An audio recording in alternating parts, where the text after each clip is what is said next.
उत्तर कर्नाटक और गोवा के समुद्र किनारे के पास अरबी समुद्र में निम्न दाब का क्षेत्र बनने के कारण तूफानी सदृश परिस्थितियां बन रही हैं। इस मौसमी बदल की पृष्ठभूमि पर महाराष्ट्र के सिंधुदुर्ग जिले में ऑरेंज अलर्ट घोषित किया गया है। अरबी समुद्रामध्ये जे काही वादळाचा सदृश्य जी प्रणाली तयार झाली आहे किंवा द्रोणीय स्थिती निर्माण झाली, त्यामुळे सिंधुदुर्गसह पूर्ण कोकणपट्टी आणि पश्चिम महाराष्ट्रामध्ये पावसाचा अलर्ट दिलेला आहे. आणि त्या अनुषंगाने आम्ही तयार आहोत, कारण आपल्याकडे जी यंत्रणा, आमच्याकडे ज्या म्हणजे आमची महसूल यंत्रणा आहे किंवा आमचं BDO ऑफिसेस आहेत सगळे, आणि आमची आपत्ती निवारण केंद्र जे आमची यंत्रणा आहे सगळी सज्ज आहे.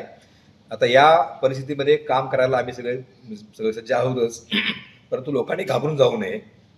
आणि ज्या या परिस्थितीमध्ये आपल्याला पुढे जायचं आहे, त्यामुळे आपण जिथे आम्हाला आवश्यक तिथं आपण लोकांनी आम्हाला सहकार्य करावं.